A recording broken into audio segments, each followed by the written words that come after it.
Good morning students. आज हमारी class का डे 14 है। हम लेसन नंबर 5 पढ़ रहे थे। लेसन नंबर 5 क्या है? Everyday chemistry in everyday life. Chemistry in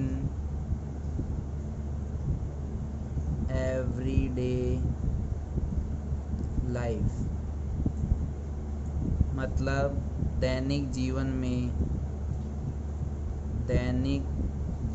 में रसायन।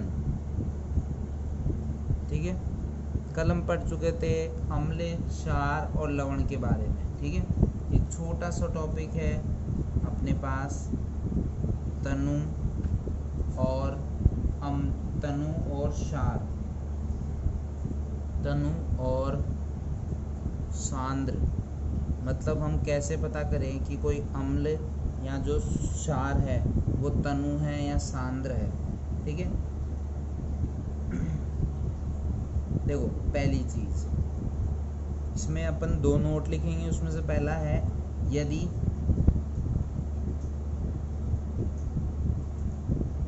अम्ल व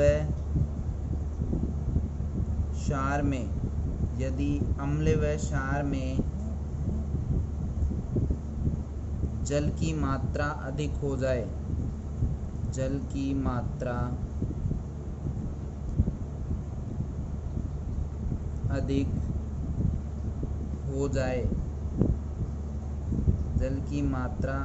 हो जाए तो ये तनु कहलाते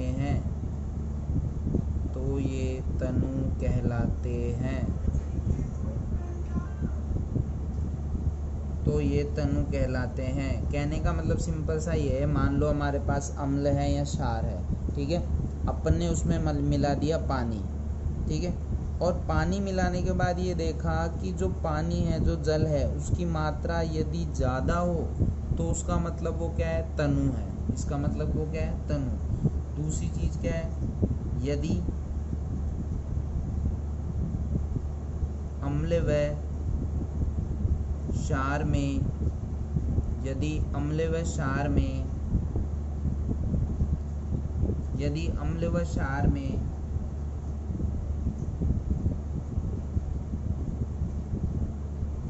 अम्ल व क्षार की मात्रा अधिक हो जाए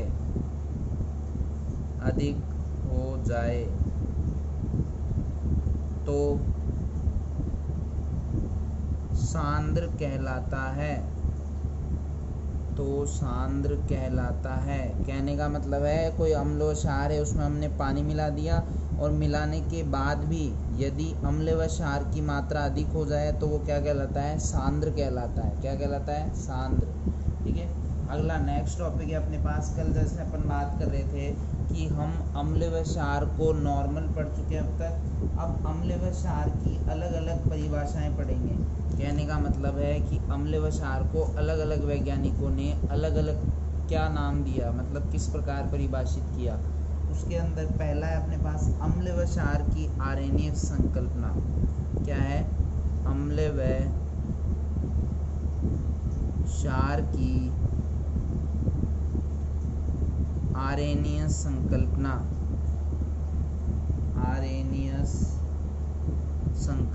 मतलब आर्यनीयस धारणा। ठीक है, अब उसमें क्या चीज़ है कि जो सर्वप्रथम ये जो वैज्ञानिक की अगर बात करें कि भाई आर्यनीयस किसने दिया, तो आर्यनीयस एक वैज्ञानिक है, आर्यनीयस। तो उसने सन 1887 में क्या दिया? अम्ल व क्षार की एक अवधारणा दी। उसके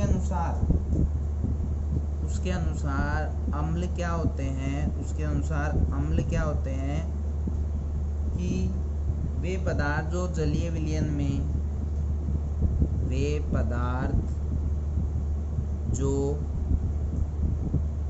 जलीय विलयन में H प्लस आयन देते हैं या H प्लस देते हैं, उसे अम्ल कहते हैं। कहने का मतलब कि क्या है कि हम किसी भी चीज़ को कैसे पहचाने कि भाई ये अम्ल है या क्षार, तो उसके मैं उदाहरण यहाँ लिख देता हूँ जिससे बिल्कुल एकदम स्पष्ट हो जाएगा कि हम किसी भी चीज़ को कैसे पहचाने कि वो अम्ल है या क्षार। तो देखो कैसे पहचानेंगे।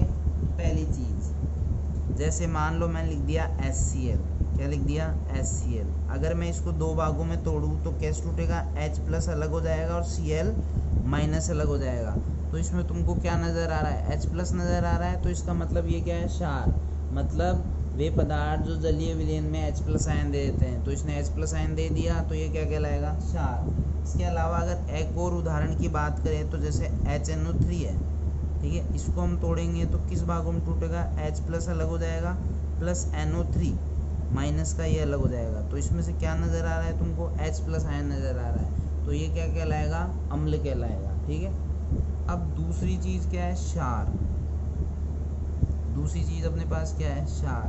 तो क्षार क्या होते हैं, वे पदार्थ जो जलीय विलयन में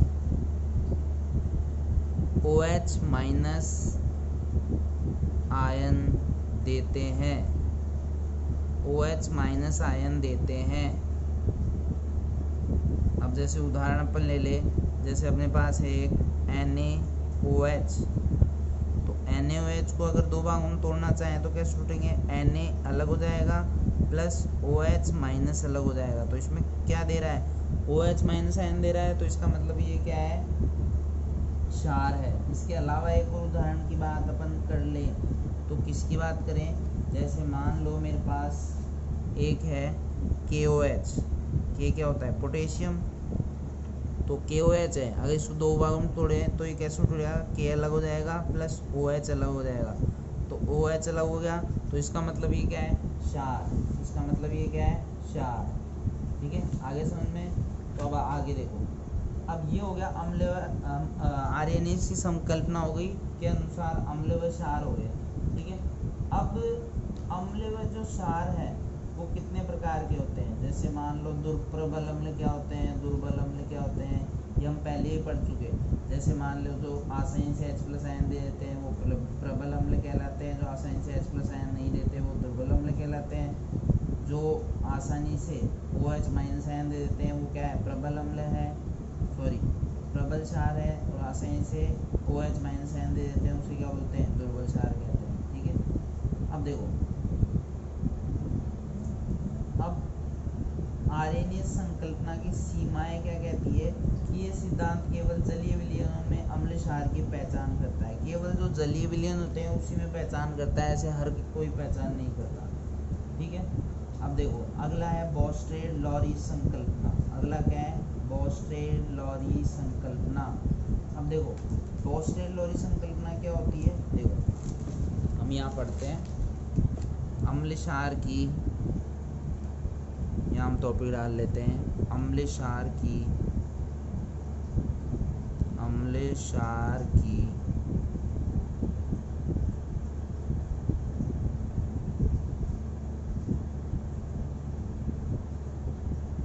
बॉस्टेड-लॉरी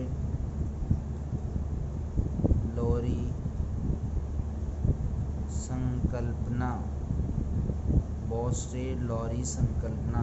ठीक है। अब देखो पहली चीज़, अगर वैज्ञानिक की अपन बात करें तो दो वैज्ञानिक हैं, कौन कौन से, एक तो है बॉस्टेड, J.N. बॉस्टेड। एक वैज्ञानिक तो क्या नाम है, J.N. बॉस्टेड, एक तो ये, प्लस दूसरा क्या है, T.M. लॉरी। दूसरा क्या नाम है, T.M. लॉरी। ठीक है, T.M. लॉरी। ठीक है, ये दो वैज्ञानिकों ने ये संकल्पना दी। अब देखो इसने क्या कहा कि दो चीज़ सामने आई। पहली चीज़ क्या थी कि वे सदस्य दो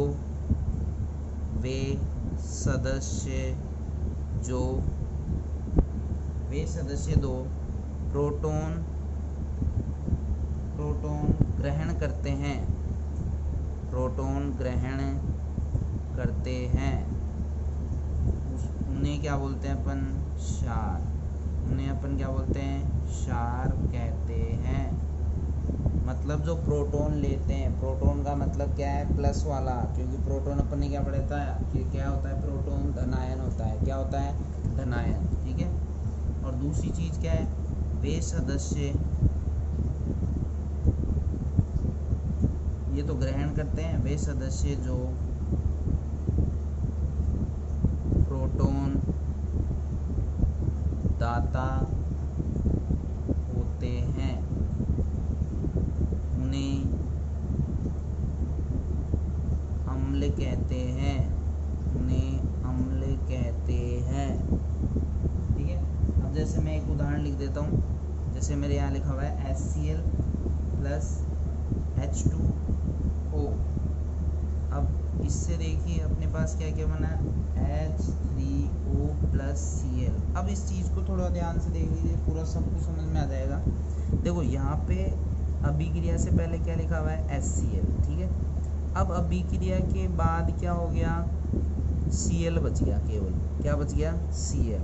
तो यहाँ पे क्या निकल गया? एक H प्लस निकल गया। H प्लस मतलब, प्लस का मतलब प्रोटॉन, मतलब इसने प्रोटॉन क्या कर दिया? दान कर दिया। यहाँ पे प्रोटॉन का क्या हो गया? दान। प्रोटॉन का क्या हो गया? दान, मतलब प्रोटॉन दे दिया। तो ये क्या कहलाएगा? अम्ल। ठीक है। अब यहाँ देखो H2O। ठीक है।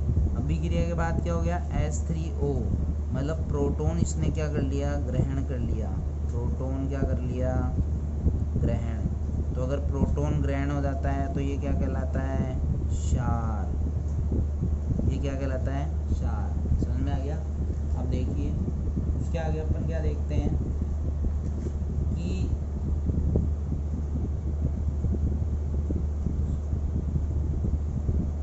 ठीक है, ये आगे समझ में।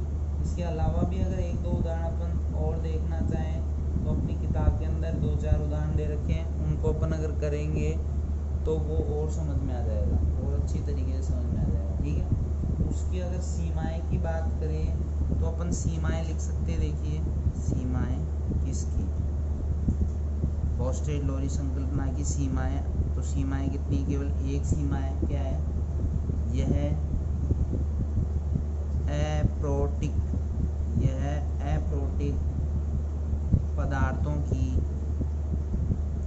अप्रोटिक पदार्थों की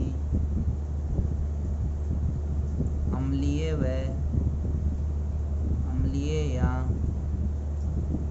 क्षारीय प्रकृति की व्याख्या नहीं कर सकता है।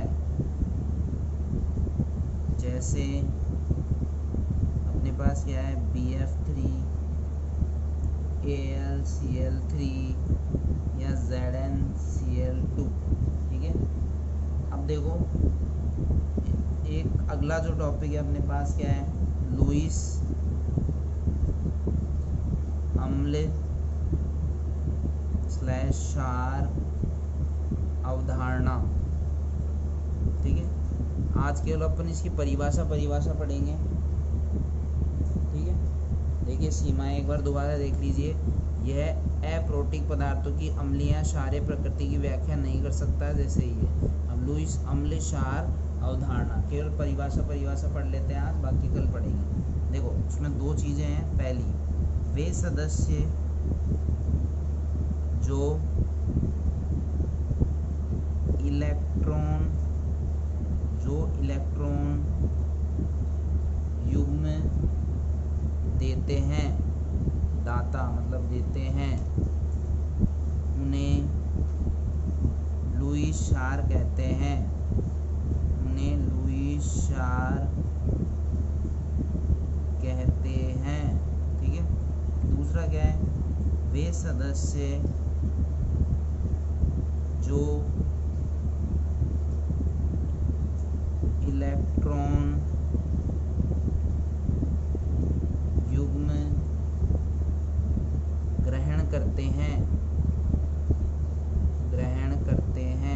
वहाँ पे क्या था, इलेक्ट्रॉन युग्म देते हैं मतलब दान कर देते हैं, यहाँ पे इलेक्ट्रॉन युग्म क्या करते हैं, ग्रहण करते हैं, उन्हें लुईस अम्ल कहते हैं। ठीक है, यहाँ तक आगे समझ में। ये थी आज की क्लास। Thank you.